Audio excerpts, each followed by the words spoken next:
CR 1642, State of Texas versus Janelle Garza. Can our parties approach and announce for the record for the state? Hank Wilkins for the state. Defense. Elizabeth Russell for Janelle Garza. Are you Janelle Garza? Yes, Your Honor. Counsel, you received all the discovery. Did you review it with your client? I did, Judge. Court will find that the state is in compliance with discovery. Ms. Garza, I'm showing you what's entitled Application for Deferred Adjudication of Community Supervision. Did you review that with your attorney? Did you understand it? Did you sign it? Yes, Your Honor.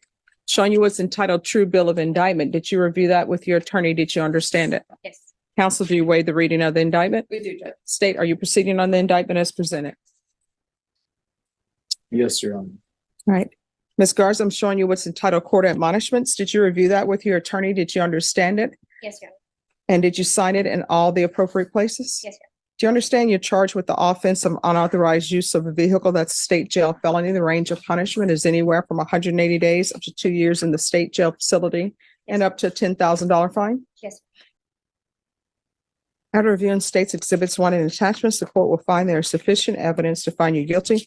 The court will defer finding of guilt as you've applied for deferred adjudication. Are we proceeding with sentencing? We are, Judge. Anything you wish to say on behalf of your client? Yes, Judge. Ms. Garza, at the time of the offense, had been a drug addict for several years. When she was arrested, it was her first felony arrest, and it scared her. It scared her enough to get clean and to get a job. Since May 10th of this year, she's been clean. She did it on her own without going to rehab because she couldn't afford to go to rehab. And she's been clean for over 6 months. She has reconciled with her mother, and she's been employed since June of this year. She is a different person than the person that committed this offense because she understood and is willing to take responsibility for exactly what happened and wants to move forward with her life. She understood a change was necessary. And I think the person that you see today is a different person than the person that committed this offense. So we would request you place her on deferred adjudication because of that for the 2-year period and just follow the state's recommendation, Judge. And what did you do? Like, No, with regards to this offense. what did I do? Yes. What do you mean? What did I do? I mean, you're here for unauthorized use of a vehicle. Oh, So what did you do? I took someone's vehicle without their permission. All right, because the police report is saying, at least he's saying he was drugged after meeting a female at a bar. That's what I mean, you seem shocked. That's what's in the police report. Have you read it? I went over it. It's just, Yes. I didn't read that exact part. Oh, that yeah, it said that he says- was drugged, but I understand. So was he drugged? No. And then he said his debit card was taken without his permission as well. I did not take his debit card. Well, they found it in your purse. That's what the police report says. Because it says right here, I don't Victim- remember them saying anything about that. And I No. don't remember having the debit card or anything. it says, according to the original case number, victim had been drugged after meeting a female at the bar. Victim allowed the female to take him home in his vehicle. After waking up, he discovered his vehicle was gone with the keys, cell phones, and multicolored debit card. He found out later in the day his debit card had been used at a local gas station. The stolen vehicle, which is what we're here today, was found today, had the keys in the ignition, and had no signs of tampering in the steering column. Victim stated he never gave any consent to take or use his vehicle and wanted to process with charges. Victim gave us consent to process and search the vehicle. While searching the vehicle, victim's debit card was found inside her purse. So they're saying they found his debit card inside your purse. Mhm. You're saying, No, I'm saying, I understand what you're saying. I don't recall them ever saying that or them telling me that or of them ever saying that they found a debit card in the purse. If they did, yeah, that's what they say right here. I understand. I just don't recall them ever telling me that personally or them ever bringing Well, that up. wait a second. This is what the police report says. The debit card was a multicolored debit bank card. I also found a gray camouflage bag in the trunk with some work gear and victim's work identification card. Suspect, that's you, was advised of her rights and asked why victim's debit card was in her purse. Suspect said she found it in the vehicle and thought it belonged to her friend.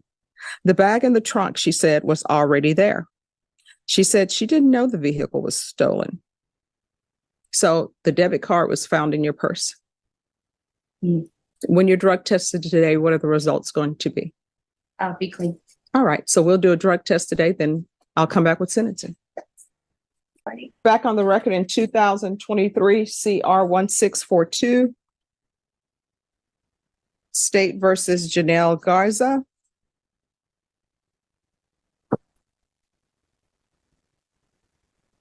So when's the last time you used marijuana? Yesterday. All right. So your attorney was singing your praises about how you've gotten your life together and you did it all on your own. So why are you using marijuana? Well, I guess I should say I got my life together. I used to use meth for 5 years. I'm sorry, what? I used to use meth and Yeah. amphetamine for 5 years. That's what I've been clean for the last 6 months.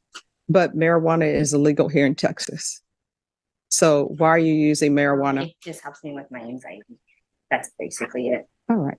But as a part of the program I and would taking know. responsibility, Yes, when ma'am. your attorney was singing your praises, talking about how you clean and sober, you Yes. know that sobriety does not mean that you're using marijuana.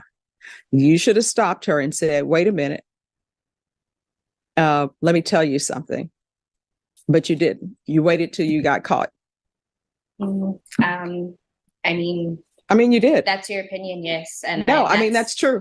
Let me ask you this. Did you interrupt your attorney and tell her, I'm not clean and sober because I'm using marijuana? That's yes or no. Did you tell her that? I told her that I was using marijuana, yes. When you were before the bench. But because I just feel like there's different types of sobriety. For me, the meth use was really bad. So, Wow. and couldn't carry a job for the last 5 years. And in the last 6 months that I have been sober from methamphetamines, I have been able to get a job and get a car and see my daughter every day and be a mom and be present. You're not allowed to use marijuana while you're on probation. I understand that. And I understand that I would not be able to use it and I won't use it. But do you understand you're not clean and sober? Yes. And So what do you do for a living? I'm a nanny. Oh, not anymore. I don't allow people on felony probation to be nannies, to be home health care providers, and especially someone who's not clean and sober. And who are you a nanny to? Is this a relative or somebody? Yes. Sister, cousin, who is it? All right. So that job is over with today. You understand? Yes. So how far did you go in school? I went all the way through high school. I graduated and I went through some trade school. I had my medical assistant. I went through medical assistant school. I finished that. And where are your children? Right now she's at school. And how old? Do you only have one I child? only have one. She's 14. And does she live with you? Yes. And my mom and my grandparents and my other family. When you say your mom, your grandparents, and other family, what is other family? My aunt, my other aunt. There's a whole bunch of us that live at my grandma's house.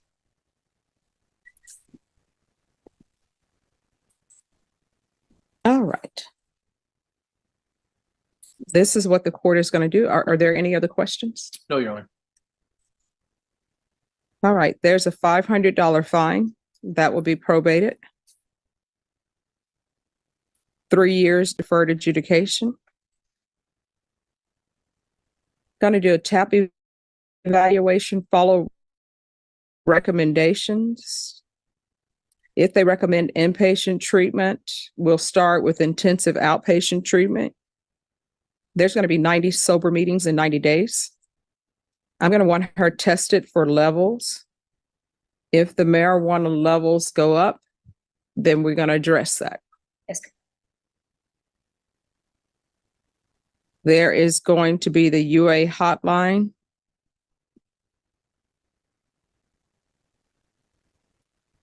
Regular reporting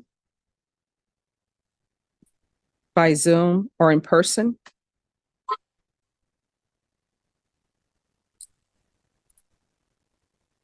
$100 hours of community service restitution.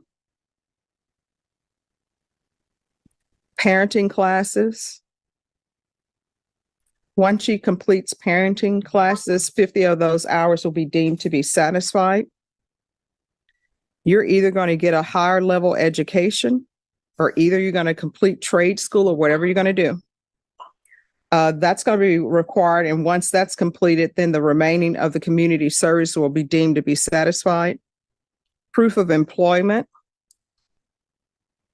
within 30 days. There's to be no employment as a home health care provider or with minors. There's to be no unsupervised contact with minors. Other than her daughter, accurate? No unsupervised contact with minors. Supervised with her. I'm sorry? I won't ever be unsupervised with her. I'm sorry, what? I won't ever be unsupervised with my daughter. All right, My mom always is there with her. thank you. Mhm. And do you have any CPS history? There was a long time ago, but they were both closed and dropped All right, and what was the CPS history concerning? due to my meth use. Okay. I'm going to want field visits.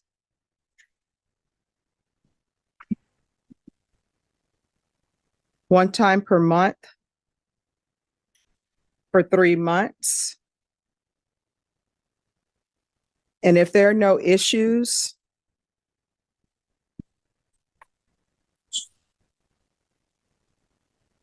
then it'll be one time every 4 months.